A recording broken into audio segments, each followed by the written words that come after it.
তো আজকে সকালবেলা ঘুম থেকে ওঠার পর আমি দেখতে পেলাম আমাদের এখানে খুবই কালো মেঘ, খুব বাতাস, মানে এত জোরে বাতাস, বৃষ্টি অনেকক্ষণ হয়েছে। তো এরপরে আমি মেন রোডে আসলাম, আমি আর আমার ভাই। তো এসে দেখতে পেলাম অনেক বড় একটা সিরিয়াল, গাড়ির সিরিয়াল। তো আমাদের এখানে তো গাড়ির জ্যামও লাগে না, কোনো সময় এসব লাগে না। তো আজকে কেন এত বড় জ্যাম? তো আমি একটু সামনের দিকে খেয়াল করে আবার মানুষের মুখে শুনতে পেলাম একটা অ্যাক্সিডেন্ট হয়েছে।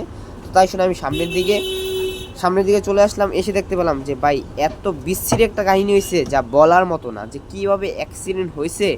মানে এটা, মানে কোনটা কোন পাশের থেকে আসতেছিল, মানে এটা বোঝাই যাইতেছে না। এই দুইটা গাড়ি, মানে দুইটা ডিস্ট্রিক্টই একে অপরের সাথে একেবারে মুখোমুখি। তো এটা গাড়ির চাকাগুলো, দুটোটা গাড়ির চাকা বটে একসাথে হয়ে গেছে। তো এই দুইটা গাড়ির মানে মুখ, যেখানে ড্রাইভার ড্রাইভিং করে, মানে এগুলোর এমন একটা অবস্থা, মানে যে কীভাবে ওরা বেঁচে গেছে তাই একমাত্র উপরের আলাই জানে। তো এখানে নাকি হেল্পারের মোবাইল পড়ছে, তো হেল্পারের মোবাইলটা খুঁজে হইতেছে। তো হেল্পার বলতেছে যে এখানেই পড়ছে মোবাইলটা। তো দেখা যাক। না ভাই, হেল্পারের মোবাইলটা মানে পাওয়া গেছে, হ্যাঁ পাওয়া গেছে, হেল্পারের মোবাইলটা পাওয়া গেছে। তো হেল্পার বলতেছে যে ওনার বছরও মোবাইলটা আছে। তো বাদ দেন, মোবাইলটা বড় কথা না, যে গাড়িগুলোর যে এত বড় ক্ষতি হইলো, এটা কিভাবে ওরা কি করবে।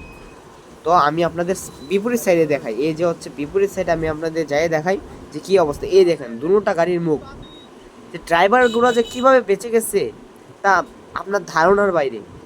এত বড় একটা অ্যাক্সিডেন্ট থেকে, মানে অ্যাক্সিডেন্ট তুলনায় মানুষের কিন্তু অনেক কমই ক্ষতি হয়েছে। নিশ্চয়ই তারা কোনো সময় একটা কোনো ভালো কাজ করছে, এরই ফল এটা। তাই তো গাড়িগুলো যেভাবে অ্যাক্সিডেন্ট করছে, এর থেকে বাচ্চা বেঁচে ফেরাটা খুবই টাফ। মানে নিশ্চয়ই তারা ভালো কাজ করছে। তো এই জন্য আজকে তাদের ফল হচ্ছে এটা। কিন্তু গাড়িগুলোর যে কী অবস্থা, মানে গাড়িগুলো এভাবে ব্লক করছে যে এপার থেকে এপার একটা